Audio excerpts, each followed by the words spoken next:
transition qui est tout trouvée avec, j'aurais tendance à dire colonel Bocon-Liaudet, parce que moi je l'ai connu au RSMA et, et je connais son leadership.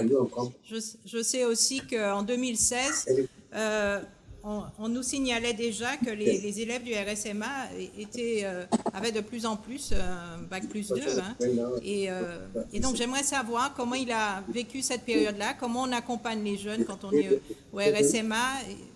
Quelle est la recette en fait? Merci Sandra. Bonjour à tous. Alors j'ai l'expérience SMA. Alors moi j'ai un petit peu, juste pour cadrer un petit peu, parce que ça peut vous paraître un petit peu peut-être un petit peu flou. Moi j'ai cette expérience de SMA, de 10 ans au SMA, dont 2 ans à la tête du régiment de Martinique, avec les 1000 jeunes. Et puis là aujourd'hui je suis directeur général d'une entreprise d'insertion. Et puis je m'occupe aussi d'un SMA qui se développe en Guinée, donc en Afrique, où il y a des enjeux aussi très très forts. Donc on parlait d'interculturalité tout à l'heure, mais ça c'est vraiment l'interculturalité. Il y a celle des Outre-mer, il y a celle de l'Afrique, et puis il y a celle aussi de l'entreprise dans laquelle je suis, qui est une entreprise d'insertion, avec 40% des salariés qui sont des salariés en insertion. Voilà. Et puis après j'ai ma carrière militaire de chef en opération ou voilà dans différents cas.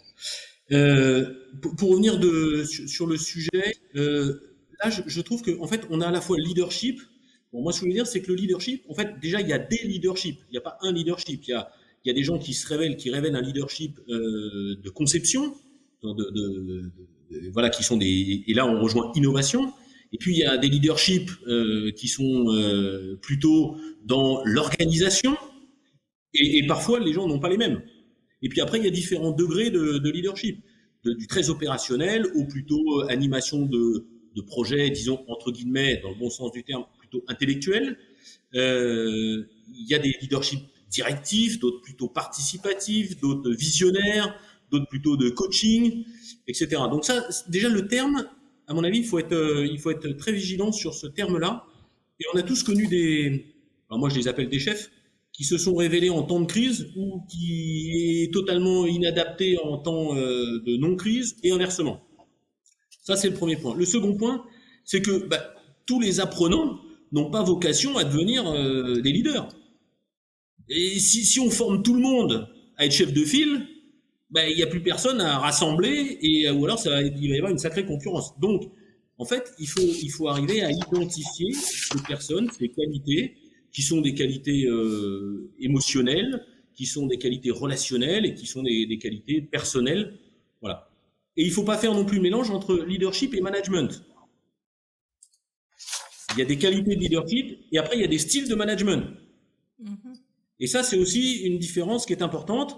Et là, on peut imaginer que chacun ait dans sa vie une expérience de management, avec des petits niveaux de chef d'équipe, ou des grands chefs d'entreprise, etc.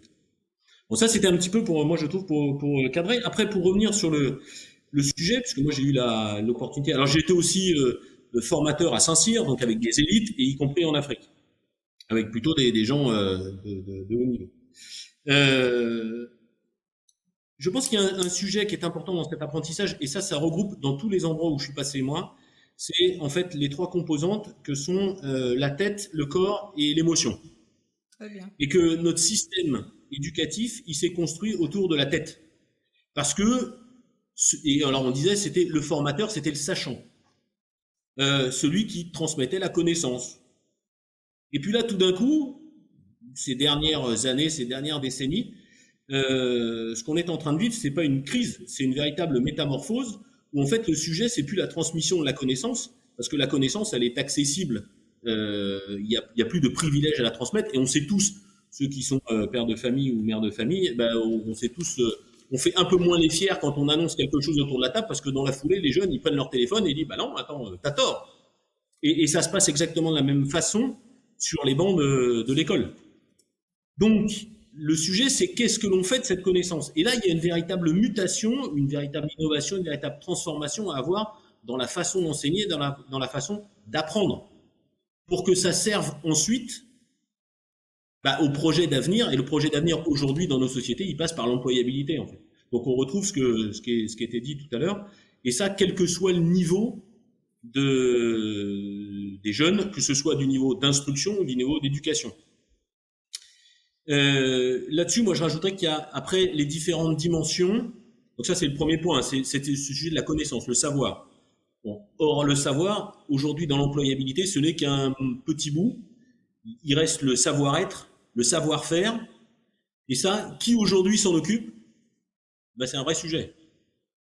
Alors, on appelle, moi, j'avais des professeurs des écoles, j'ai aucun sujet, aucun problème avec ça, mais on appelle l'éducation nationale. Or, en fait, on devrait l'appeler l'instruction nationale, parce qu'en fait, c'est plus le cœur de l'éducation. Et pour faire le lien avec le SMA ou les dispositifs dans lesquels j'ai été, ou même les armées, en fait, on prend la personne dans sa globalité, avec la tête, le corps et les forces morales. Et quand vous citiez tout à l'heure l'arrivée dans l'entreprise, où les gens trouvent que c'est désorganisé, que c'est approximatif, que c'est... Oui, parce que c'est la vraie vie, en fait. C'est comme dans la vraie vie. Et peut-être qu'on les a trop aseptisés en amont, on les a pas suffisamment préparés à la vraie vie. Peut-être que la façon d'enseigner, les intervenants, les compétences transmises, en fait, sont pas assez... cette capacité d'apprendre à apprendre ou cette capacité de s'adapter, en fait, au contexte interculturel, au contexte de crise, de pas crise, de tension, de trucs. Et peut-être qu'on n'a pas suffisamment travaillé sur les forces morales, y compris le corps, la préparation physique. On parle de burn-out, de posture, de problèmes, etc. Et tout ça, en fait, ça se travaille. Moi, les dispositifs dans lesquels j'ai été, les institutions dans lesquelles j'ai été, les organismes dans lesquels j'ai été, en fait, à chaque fois, le dénominateur commun, c'est la globalité. Et le SMA, c'est bien ça. On prend un jeune, on le sort. Le premier choc, c'est de sortir de son environnement. Donc, c'est un peu violent, c'est sûr. Et ensuite, on traite l'ensemble de la personne. Et on a même mis l'accompagnement médico-psychosocial en place.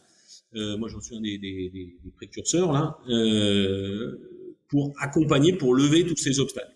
Mais la clé, c'est vraiment de préparer à l'employabilité et pas à l'accumulation de connaissances. Et ça, à mon avis, et ça engage que moi, mais on est un petit peu à regarder le passé, en fait. On est dans l'anachronie à vouloir traiter ce sujet-là. La connaissance, elle est disponible aujourd'hui. Et elle est presque trop disponible. Il faut leur apprendre à analyser, à synthétiser, à exploiter cette connaissance pour en faire quelque chose qui sert leur employabilité.